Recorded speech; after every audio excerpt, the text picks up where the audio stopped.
So hello everyone, good morning, welcome back to my channel Mandira's tiny world. তো এখন বাজে প্রায় সকাল 10:30টার মতো। সকালে ব্রেকফাস্ট কমপ্লিট হয়ে গেছে আমাদের। আর আজকে তো মেয়ের স্কুল বন্ধ, তার জন্য ওকে একটু জাস্ট পড়তে বসিয়েছিলাম। তো ওকে এখন নিচে পাঠিয়ে দিয়েছি, অল্প নিচে খেলছে, হয়তো কাকিমণির বাড়িতে আছে নিচে। তো আমি এখন বাকি কাজকর্মগুলো শুরু করব। আর আজকে না ভীষণ রোদও দিয়েছে বাইরে, তো মানে একটু বাইরে কাজও আছে, সেখানেও আমার যেতে হবে। তো তাড়াতাড়ি আগে বাড়ির কাজগুলো ঝটপট শেষ করে নিই, তারপরে তোমাদের সাথে আবার দেখা হচ্ছে। চলো। তো তোমাদেরকে তো বললামই সকালে ব্রেকফাস্ট কমপ্লিট হয়ে গেছে। তো মেয়েকে অল্প নিচে দিয়ে এসেছি, ওখানেও খেলা করছে। আর আমি এদিকে ঝটপট ঘরের কাজগুলো করে ফেলছি। দেখো, ঘরগুলো প্রথমে ঝাড়ু দিয়ে দিচ্ছি। আর কয়েকদিন থেকে মেয়ের একটা বাজে হ্যাবিট হয়েছে, মোবাইলের খুব নেশা হয়ে গেছে। তো বুঝতে পারছি না কীভাবে ওটা থেকে ওকে মানে সরাবো। তো অনেক রকমের ভয় দেখাচ্ছি, বাট অল্প কমেছে, কিন্তু পুরোটা এখনও কমাতে পারিনি। যাই হোক, ঘর ঝাড়ু দিয়ে দেখো এদিকে অল্প ঘরটাকে মুছে নিচ্ছি ঝটপট করে, কারণ আমি আবার আস্তে আস্তে কাজ করতে পারি না। আমি যা করব ঝটপট করে তাড়াতাড়ি করে নিই, কাজ করে তারপরে বসে থাকবো। সো ফ্রেন্ডস, দেখতে পারলে বাকি মোটামুটি কাজ কমপ্লিট হয়ে গেছে আমার। তো চলে আসলাম রান্নাঘরে। আর এখানে দেখো আমার হাতে আছে ভোল। তো এইটাকে এখন আমি বানাবো, ভাজা করব জাস্ট কালো জিরা আর লঙ্কা ফোড়ন দিয়ে। তো এটা কিন্তু খেতে আমার ভীষণ ভালো লাগে। জানি না কার কার ভালো লাগে, অনেকের ভালো লাগে না এটা খেতে, কিন্তু আমার কিন্তু ভীষণ ভালো লাগে। তো চলো এটাকে কাটি, তারপরে এটাকে বানাই ঝটপট, তারপরে আবার বাইরে যেতে হবে আমার। দেখো এখানে আমার ভোলটাকে কাটা হয়ে গেছে, এরকম ছোট ছোট করে কেটেছি। আর এখানে কড়াইটাও বসিয়ে দিয়েছি। তো এখন এখানে হালকা, তো এটা আমি সরষের তেল দিয়ে বানাবো, ঠিক আছে? তো সরষের তেল দিয়ে খেতে এটা মানে বেশি ভালো লাগে। তো হালকা করে সরষের তেল দিয়ে এখানে হচ্ছে কালো জিরা আর লঙ্কা ফোড়ন দিয়ে বানালে কিন্তু খেতে ভীষণ ভালো লাগে। আর এই ননস্টিকির কড়াইতে একটু তেল দিলেই হয়ে যায়, তোমরা জানোই। আর ননস্টিকের কড়াইটা আমার খারাপ হয়ে গেছে, তো একটা কড়াই কিনবো ভাবছি, কিন্তু সময় পাচ্ছি না। যাই হোক, আপাতত এটাতেই কাজ চলুক কয়েকদিন। তো দাঁড়াও।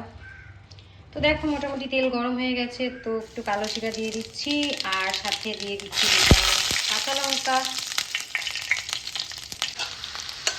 তো দেখো এরপরে ভোলগুলো দিয়ে জাস্ট ভাজলেই, অল্প হলুদ লবণ দিয়ে ভাজলেই কিন্তু ভোল ভাজাটা আমার কমপ্লিট হয়ে যাবে। আর সকালে কিছু রান্না আছে, ওগুলো আমি মানে অত ভালোবাসি না, তো আমার এটা দিয়ে ডিম অমলেট দিয়ে হয়ে যাবে। তো চলো এখানে একটু ভাপা হোক, তারপরে হলুদ লবণ দেবো। চলো।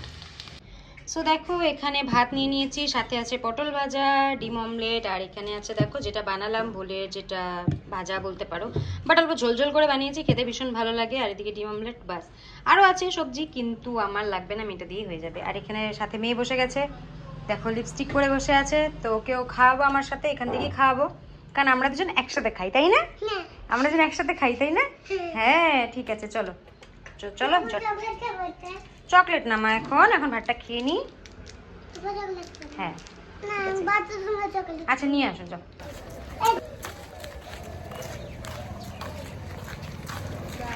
এদিকে একটু বেরোচ্ছিলাম, আমার কাজ আছে। তো দেখো মেয়েকে যাওয়ার সময় তোমরা সবাই জানো অলরেডি, তো ওকে আমার কিছু কিনে দিয়ে যেতে হয়, তাই চলে আসলাম দোকানে। ওকে কিছু একটা কিনে দিই, ফ্রুটির কিছু একটা কিনে দিই, তারপরে ওকে রেখে আমি চলে যাব। তো ওকে আজকে নিচের কাকিমণি ঘুম পাড়াবে বলে দিয়েছি অলরেডি। তো আমি এসে পরে ওকে টিউশন আছে বিকেলে, যেহেতু আজকে স্কুল নেই, তো টিউশনটা মিস করাবো না, এসে টিউশনে নিয়ে যাব। সো ফ্রেন্ডস, দেখো বিকেলবেলা মেয়েকে ঘুমের থেকে উঠিয়ে নিয়ে আসলাম দাদার দোকানে, মানে অ্যাকচুয়ালি যাব টিউশনে নিয়ে। তো তার আগে ওর বায়না হচ্ছে আইসক্রিম খাবে, তার জন্য দাদার দোকানে নিয়ে আসলাম, আইসক্রিম খাচ্ছে। আর এদিকে দেখো ওয়েদারটা কেমন একটা জানি করেছে, মানে রোদ নেই, কিন্তু ভীষণ গরম একটা দিয়েছে, চাপা একটা গরম বলতে পারো। যাই হোক, মেয়েকে টিউশনে দিয়ে আসবো এখন। সো দেখো মেয়েকে টিউশনে দিয়ে চলে যাচ্ছি দাদার সাথে ট্যাটু বানাতে। মানে অ্যাকচুয়ালি প্ল্যানটা আজকে সাডেনলি হলো, কি বলবো, আর অনেক দিন থেকে ইচ্ছা ছিল, মানে অলরেডি একটা ট্যাটু আছে, আরেকটা বানাবো। তো দাদার পাল্লায় পরে দেখো চলে আসলাম, যেখানে ট্যাটু বানাবো তার কাছে চলে আসলাম। তো দেখো এটা হচ্ছে ওর ভেতরে আরও অনেকজন ছিল ওর ক্লায়েন্ট, তো একটু বসতে হয়েছে, সাথে আমার বৌদিরাও এসেছিলো, মানে আসবে একটু পরে। তো ফাইনালি আমি বসে গেলাম, তো ট্যাটুটা বানাচ্ছি। তো একটু ভাবছিলাম, মানে অনেক দিন আগে বানিয়েছিলাম তো ট্যাটুটা আগেরটা, তো এটা মানে ভাবছিলাম, আমার ভয় লাগছিল অল্প, যদিও বেশিটা ভয় পাইনি, কারণ জানি ব্যথাটা কীরকম লেভেলের হবে তার জন্য। তো এদিকে স্টার্ট করে দিল আমার ট্যাটু বানানো। তো দাদা ভিডিও করছিল, তো আমি বসেছিলাম। তো ফার্স্টে একটু ব্যথা লাগছিলো, বাট হ্যাঁ তারপরে নর্মাল হয়ে গেছে। যাই হোক, এটা আমার সেকেন্ড ট্যাটু ছিল। তো মানে একটা ট্যাটু বানালে, যে বানিয়েছো তারা বুঝবে যে একটা ট্যাটু বানালে কিন্তু তারপরে ট্যাটু বানাতে খুব ইচ্ছে করে আরও নেক্সট। তো এর জন্য এটা সেকেন্ড ট্যাটু। আর বৌদি আসবে একটু পরে, আর একটা দিদি আসবে, তো ওরাও বানাবে আজকে ট্যাটু। তো ওরা আসেনি এখনও, আমি ফার্স্ট তো বসে গেছি। আর এদিকে আরও অন্যান্য ক্লায়েন্টরাও ছিল, তো ওদের অলরেডি বানানো হয়ে গেছে। তো এদিকে দেখো আমার বানাচ্ছি অলরেডি। তো ডিজাইনটা আগের থেকে অলরেডি চুজ করে রেখেছিলাম, তার জন্য দেরি হয়নি, এসেই জাস্ট দিয়েছি, ও প্রিন্ট করে বানানো স্টার্ট করে দিয়েছে। তো আমার বানাতে বানাতে এদিকে বৌদি আর দিদিটাও চলে এসেছিলো।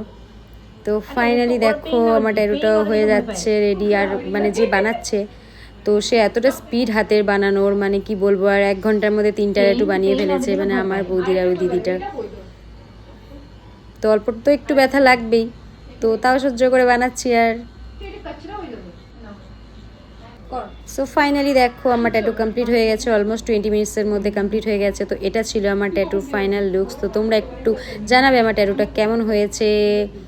সো যদি ভালো লেগে থাকে অল্প লাইক কমেন্ট করে দিও, ঠিক আছে? তো চলো ফ্রেন্ডস, আজকের মতন ভিডিওটা এখানেই শেষ করলাম, দেখা হচ্ছে নেক্সট ভিডিওতে। আর ট্যাটুটা আর আমার ভিডিওটা যদি তোমাদের ভালো লেগে থাকে, তো প্লিজ চ্যানেলটা সাবস্ক্রাইব করে দিও। Bye bye and thank you for watching.